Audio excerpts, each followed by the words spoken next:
E eu fui fazer esse curso e lá a gente tinha muitos simuladores, né? Hoje em dia o pessoal opera muito com robótica e tal, lá a gente tinha um simulador. Lá a robótica a gente fala que é o Da Vinci, que é o robô, né? E a gente tinha um simulador na universidade e a gente tinha simuladores de laparostomia, né? E aí a gente tinha essa possibilidade nesse curso de utilizar esses instrumentos, esses simuladores. E uma das médicas lá que estava dando, eu não pensava em nenhuma possibilidade em cirurgia. Falava cirurgia, eu falava, Deus me livre, né? Eu queria uma coisa clínica. Mas aí tinha essa médica lá que, enquanto eu estava fazendo utilizando simuladores, ela falou a primeira vez assim, você vai ser cirurgiã, né? E eu, não vou ser cirurgiã, não. E entrou aqui e saiu aqui. Aí eu fui fazendo outros simuladores, ela falou assim, você vai ser cirurgiã, né? Aí eu falei assim, uai, mas se ela tá falando pela segunda vez, será? Né? E aí, no final da faculdade, eu já fui pensando nessa possibilidade. Quando eu cheguei no internato, aí eu tive a certeza de que eu queria algo cirúrgico, né? E por meio de... eu conheci um amigo que era neurocirurgião e ele foi me falando, né, sobre isso. E quando eu terminei, eu falei assim, bom, eu vou me candidatar, então, para alguns hospitais alemães de neurocirurgia.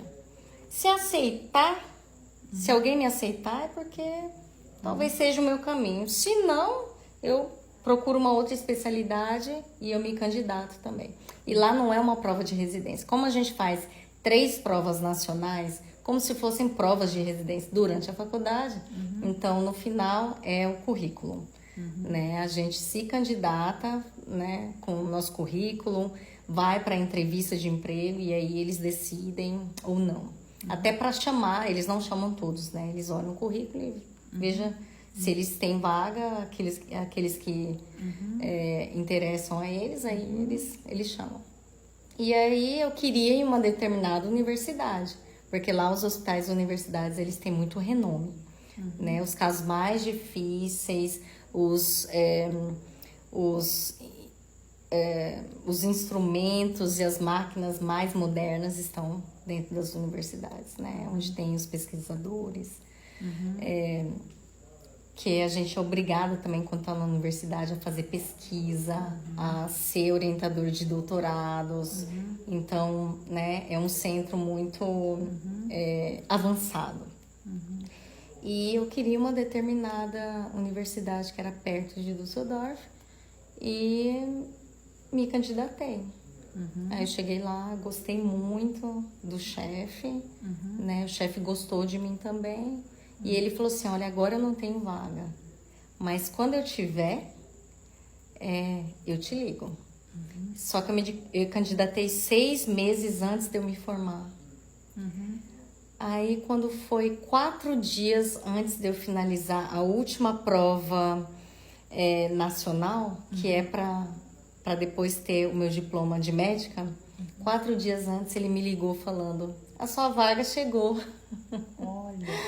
Sim, então eu ganhei a vaga antes de eu fazer a minha última prova. Eu lembro que nesse dia eu não consegui estudar mais, né? De tanta felicidade que eu não acredito. Então ali pra mim foi uma confirmação de que aquilo era pra mim, né? Mas quando eu comecei a trabalhar na neurocirurgia, eu não tinha conhecimento nenhum. Eu não tinha feito um estágio na neurocirurgia. Eu terminei a faculdade, 3 semanas depois eu comecei a trabalhar, né? Tanto que o meu chefe teve que ajudar a ligar nos órgãos, né? No CRM da Alemanha e tal, para agilizar o meu diploma, agilizar a minha autorização para trabalhar. Eu tive também, na época, eu precisava de visto. Então, meu visto, que antes era de estudante, eu tive que mudar do dia para a noite o meu visto para para trabalhadora, digamos assim. E importante frisar que era a época, o ano de pandemia. Nossa. Então, tava lockdown, tava tudo fechado. Então, todas as coisas que giravam ali no país era por meio de horário marcado. Então, para eu conseguir meu visto, eu tive que ir 5 horas da manhã lá na fila explicar. Eu tenho emprego, eu sou médica. A Alemanha precisa de mim, é lockdown. E daí eu consegui. Então, assim, eu tive que alugar o apartamento onde eu estava, porque eu estava em outra cidade. Eu tive que procurar um outro apartamento na cidade que eu ia morar. Eu tive que trocar o meu visto, Sim. né? Tudo em 3 semanas. Né?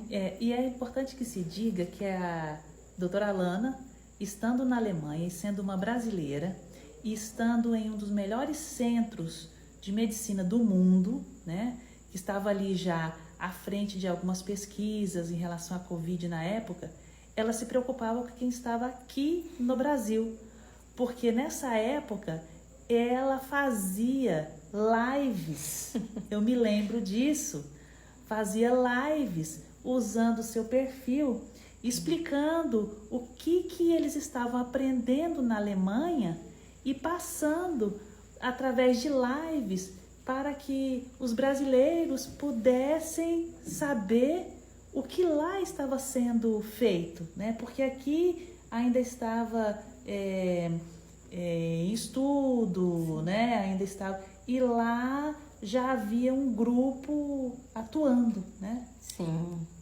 eu não consegui fazer tantos vídeos quanto eu gostaria e a gente também não tinha tanto conhecimento quanto gostaria, né? Que era um vírus totalmente novo, né? Pra gente, Sim. Né? Então, assim, o pouco que eu tinha lido das experiências eu tentava, porque realmente a gente estava numa situação muito complicada, né? A gente não tinha vacina ainda. Né? Então, e em qualquer parte do mundo estava tendo tantas mortes, né? Então, assim, a minha preocupação, como a minha família tá aqui e somente eu estava lá, eu sempre me preocupei, né, com as coisas aqui. Mas eu achava interessante que você não se preocupava apenas em passar o conhecimento para sua família. Você queria que o máximo de pessoas possível pudesse ter acesso a essa informação. Tanto que o que você aprendia lá, e eu me lembro disso, você fazia nas suas lives. E muitas vezes era interessante que a gente assistia algumas lives falando sobre a doença e a pessoa estava ali, arrumada, toda. E eu me lembro de você, do jeito que você saía do hospital, você dizia, olha, vamos fazer assim, existe agora esse... Eu me lembro de você, do jeito que você saía do hospital, né? E a gente falava assim, nossa, tão linda, mas podia passar um batonzinho. Sim. Para poder aparecer assim um pouco melhor no vídeo e tal, né? Assim, é uma brincadeira, mas assim, para ver como ela estava totalmente ligada à essência humana, né? E quando a gente fala na questão do meio ambiente, o meio ambiente hospitalar, ele foi extremamente modificado com a vinda da Covid, né? Extremamente, né? É até meio complicado às vezes para os parentes também, porque eu lembro na época mesmo do Covid, eles não podiam receber visita nenhuma. Então tudo era por telefone, a gente tinha que avisar a família, ligar para avisar o que estava acontecendo. Então assim, a perda do contato físico, né? A perda do contato físico, a exclusão dos profissionais da saúde, porque a gente ficava excluídos, né? Eu saía do hospital, eu ia para casa, né? Para fazer compra, alguém fazia compra para mim e deixava na minha casa, um amigo. Porque se eu fosse no mercado, eu poderia contaminar alguém, por exemplo. Né? Então, assim, foi muito difícil psicologicamente também pra gente. E até mesmo o hospital teve que... várias especialidades tiveram que separar